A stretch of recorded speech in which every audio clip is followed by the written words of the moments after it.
Hello students, you are most welcome in this video. I am Mr. Gajanan Chaudhary from Sri Sangdev Barak Patil Kolpe Madhyamik Vidyalay, Suregaon. Friends, we are going to learn the text from unit number 2, that is 2.6. The title of the text is World Heritage. Now see the pictures. There are some pictures. They are the historical places, cultural places, means they are popular as the World Heritage. Friends, we are going to get some more information about the different World Heritage through this text. First of all, I would like to read the text loudly. You should put your finger on the line. Okay? Now listen. A World Heritage Site is a site determined by the United Nations Educational, Scientific and Cultural Organization (UNESCO) to have significant cultural or natural importance to humanity. As such, the sites are protected and maintained by the International World Heritage Program, which is administered by the UNESCO World Heritage Committee, because World Heritage sites are places that are significant culturally and naturally. They vary in a type and include forests, lakes, monuments, buildings and cities. बघा या ठिकाणी जागतिक वारसा स्थळ world heritage site.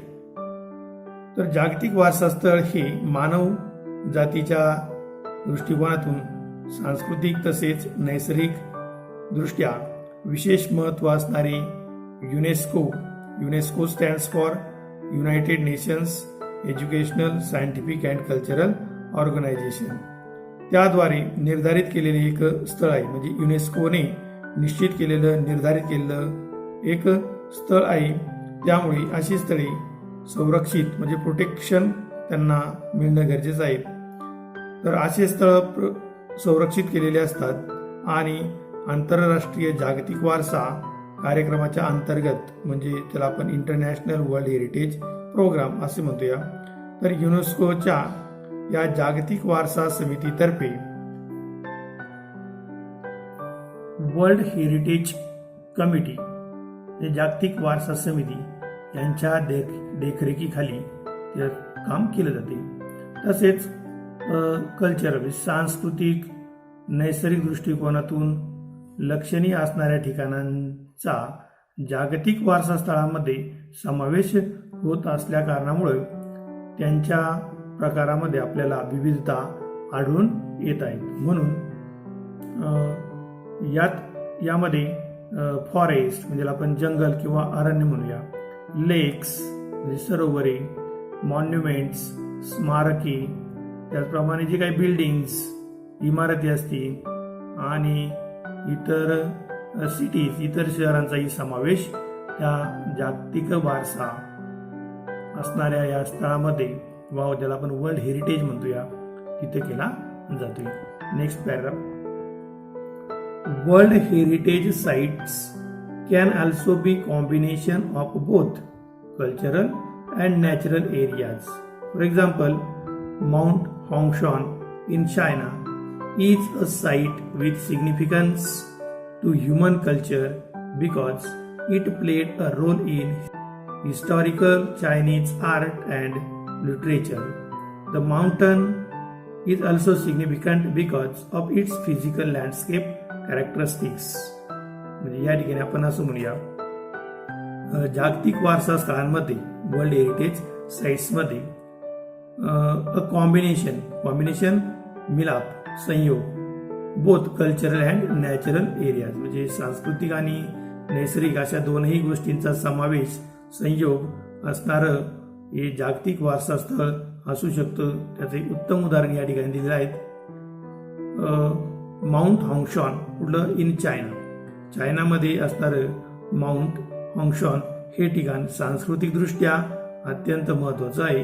कारण ऐतिहासिक काळामध्ये चीनी कला आणि साहित्य यामध्ये त्याची अत्यंत उल्लेखनीय भूमिका होती आणि भौगोलिक स्थळ सौंदर्याच्या दृष्टीनेही हा जो पर्वत आहे माउंट हॉंगशॉन हा अत्यंत वैशिष्ट्यपूर्ण आहे. कॅरेक्टरिस्टिक्स वैशिष्ट्यपूर्ण असणे. ठीक आहे. Next paragraph. History of the World heritage sites. Although the idea of protecting cultural and natural heritage sites around the world began, म्हणजे आपल्याला असं म्हणायचं जागतिक वारसा स्थळांचा इतिहास. History of world heritage sites, जागतिक वारसा स्थळांचा इतिहास. जगभरामध्ये जरी सांस्कृतिक आणि नैसर्गिक वारसा स्थळांचं संरक्षण करण्याची जी कल्पना आहे ती 20व्या शतकाच्या सुरुवातीला अस्तित्वात आलेली आहे. Begin in the 20th century, 20व्या शतकाच्या सुरुवातीला ही संकल्पना उदयास आलेली आहे. The idea begin early 20th century. Momentum for its actual creation was not until in 1950s. म्हणजे बघा तर 1950 सालापर्यंत ती प्रत्यक्षात यायला चालना मिळालेली नव्हती. ज्या गोष्टींचं आपल्याला संवर्धन करायचं होतं, संरक्षण करायचं होतं, ही जी संकल्पना होती ही प्रत्यक्षात 1950 सालापर्यंत यायला चालना मिळालेली नव्हती. मग इन 1954 1954 मध्ये Egypt started plans to build the Aswan dam. In 1954, Egypt started plans to build the Aswan High Dam to collect and control water from the Nile River. जेव्हा 1954 मध्ये इजिप्त या राष्ट्राने नाईल नदीचे पाणी कंट्रोल करण्यासाठी, नियंत्रण करण्यासाठी किंवा ते पाणी अडवण्यासाठी एक खूप मोठं धरण बांधण्याची योजना तयार केली होती. कोणतं धरण? आसवान हाय डॅम. आसवान हाय धरण हे नाईल नदीवरती त्यांना बांधावायचं होतं. The initial plan for the dams construction would have flooded the valley containing the Abu Simbel temples and scores of ancient Egyptian artefacts. म्हणजे जेव्हा सुरुवातीला धरण बांधण्याच्या मूळ योजनेमुळे अबू सिम्बल मंदिरे आणि त्याचबरोबर असंख्य प्राचीन इजिप्शियन कलाकृती सुद्धा आर्टिफॅक्ट्स स्थित असलेली जी दरी आहे ती पाण्याखाली जाणार होती. म्हणजे आसवान डॅममुळे या दोन नैसर्गिक स्थळांना खूप मोठा धोका निर्माण होणार होता. ही मंदिरे सुरक्षित करण्यासाठी To protect the temples and artifacts, UNESCO launched an international campaign in 1959 that called for the dismantling and movement of the temples to higher ground. जर आपणास या ऐतिहासिक स्थळांचं संवर्धन करायचं असेल, ते सुरक्षित ठेवायचं असेल तर युनेस्कोने 1959 मध्ये एक आंतरराष्ट्रीय मोहीम राबवली आहे की ज्या मोहिमेच्या द्वारे मंदिरे त्याचप्रमाणे त्या मंदिराचे जे सुटे भाग आहेत एका उंच ठिकाणी स्थलांतरित करण्यात आलेली आहेत. डिसमॅन्टलिंग म्हणजे जे काही पार्ट सेपरेट होत आहेत, डिसअसेंबलिंग म्हणजे पुलिंग डाऊन जे नामशेष होणार होते किंवा जे सेपरेट होणार होते ते पार्ट्स त्याच्या उंच ठिकाणी जर आपण आणून ठेवले तर निश्चितच या सांस्कृतिक स्थळ संवर्धित केली जातील अशी योजना युनेस्कोने सुरू केलेली आहे. आणि the project cost and estimated $80 million. Out of them, $40 million of which came from 50 different countries. म्हणजे ही जो काम हाती घेतलेलं आहे या संपूर्ण प्रोजेक्टचा खर्च अंदाजे 80 मिलियन अमेरिकी डॉलर्स इतका झाला आहे आणि ज्यामध्ये जवळजवळ 40 मिलियन डॉलर्स ही वेगवेगळ्या 50 देशांकडून जमा झालेले आहेत. म्हणजेच हे अवाढव्य काम हाती घेत असताना खूप मोठा खर्च त्या ठिकाणी अपेक्षित आहे, एस्टिमेट केलेला आहे, अंदाज त्याचा केलेला होता. आणि म्हणून because of the project success आणि हा प्रकल्प जेव्हा त्या ठिकाणी यशस्वी होणार आहेत त्याच्या यशानंतर UNESCO and the International Council on Monuments and Sites initiated a draft convention to create an international organisation responsible for protecting cultural heritage.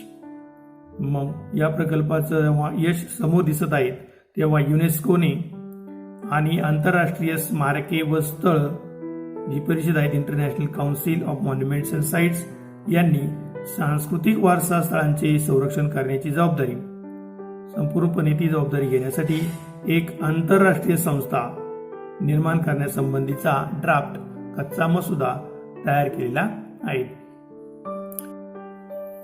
The next paragraph. Shortly thereafter, in 1965, the White House Conference in the United States called for World Heritage Trust to protect historic cultural sites, but to also protect the world's significant natural and scenic sites. म्हणजे बघा त्यानंतर लवकरच म्हणजे साधारणपणे 1965 मध्ये अमेरिकेमध्ये एक white house या व्हाईट हाऊस परिषदेमध्ये जागतिक वारसा विश्वस्त संस्था ज्याला आपण म्हणतो या वर्ल्ड हेरिटेज ट्रस्ट स्थापन करण्याची मागणी केली होती, ज्या अंतर्गत ऐतिहासिक स्थळांबरोबरच जगातील ज्या काही महत्वाच्या आणि निसर्गरम्य स्थळ आहेत त्या सर्वांचंच संरक्षण करण्यात येईल असं कॉन्फरन्समध्ये मागणी केली गेली होती. Finally in 1968 the international union for conservation of nature developed similar goals and presented them at the United nations conference on human environment in Stockholm Sweden in 1972. म्हणजे बघा अखेरीस 1968 मध्ये आंतरराष्ट्रीय आपण international union for conservation of nature यांनी उद्दिष्टे तयार केली आहेत. म्हणजे बघा अखेरीस 1968 साली आंतरराष्ट्रीय निसर्ग रक्षक संघाने ज्याला आपण international union for conservation of nature IUCN यांनी काही उद्दिष्टे तयार केली आहेत आणि 1972 मध्ये स्वीडनमध्ये असणारं स्टॉकहोम येथे मानवी पर्यावरण विषयावरील संयुक्त राष्ट्र परिषदेमध्ये ती उद्दिष्टे सादर केली आहेत आणि या उद्दिष्टांच्या सादरीकरणासाठी बघूया आपण the following the presentation of this goals उद्दिष्टे ही जी काही उद्दिष्टे साध्य केली आहेत ती उद्दिष्ट साध्य करण्यासाठी त्याचा पाठपुरावा करण्यासाठी सादर केलेली उद्दिष्टे पूर्ण करण्यासाठी त्याचा पाठपुरावा करण्यासाठी the convention concerning the protection of world cultural and natural heritage was adopted by UNESCO's general conference on November 16, 1972. मग 16 नोव्हेंबर 1972 या दिवशी जागतिक सांस्कृतिक व नैसर्गिक वारसा यांचं संरक्षण या संरक्षणाचा स्वीकार अडॉप्टेड त्या ठिकाणी केलं गेलं आहे. म्हणजे उद्दिष्ट सादरीकरण केल्यानंतर त्या उद्दिष्टांचे युनेस्कोच्या सर्वसाधारण परिषदेमध्ये सभेमध्ये त्या दिवशी जागतिक व सांस्कृतिक वारसा संरक्षणाचा विषय किंवा तो विषय संमत केला गेला, त्याचा स्वीकार केला गेला आहे. पुढचा मुद्दा आपण या ठिकाणी बघत आहोत. The World heritage committee. The World heritage committee म्हणजे जागतिक वारसा समिती. The World heritage committee. Listen.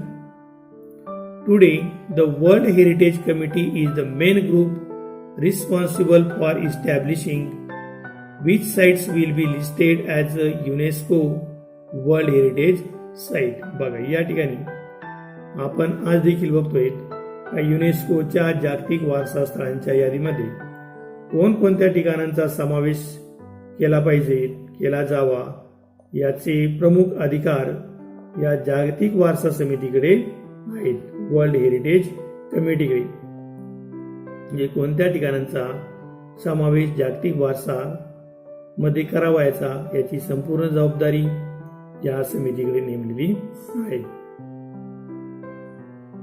The committee meets once a year and consist of representative from 21 state parties that are elected for 6 years terms by the World Heritage Center's General Assembly. म्हणजे बघा 6 वर्षाच्या कालावधीसाठी ज्या विविध 21 राज्य पक्षांच्या प्रतिनिधींचा सहभाग यामध्ये केलेला असतो. ती जी असेंब्ली स्थापन केली आहेत, तर ती असेंब्लीचे जे प्रतिनिधी असतात साधारणपणे 21 राज्य पक्षांच्या प्रतिनिधींचा सहभाग या वर्ल्ड हेरिटेज सेंटर्स जनरल असेंब्लीमध्ये केलेला असतो. आणि ही समिती वर्षातून बैठक किमान एकदा तरी घेत असते आणि त्या समितीच्या मीटिंगमध्ये सभेमध्ये जागतिक वारसा केंद्राच्या सर्वसाधारण कायदे मंडळाने त्या सभेने निवड केलेली 21 राज्यांच्या पक्षांचे प्रतिनिधी असतात त्यांचा सहभाग त्या ठिकाणी अनिवार्य असतो. अर्थात ते सर्व सदस्य नियुक्ती ही 6 वर्षाच्या कालावधीपर्यंत केलेली असते.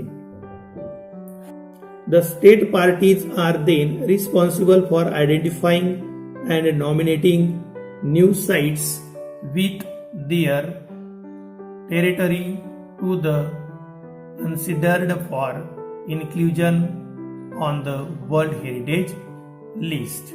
म्हणजे बघा जेव्हा ही जी समिती असते 21 सदस्यीय समिती, त्या समितीमध्ये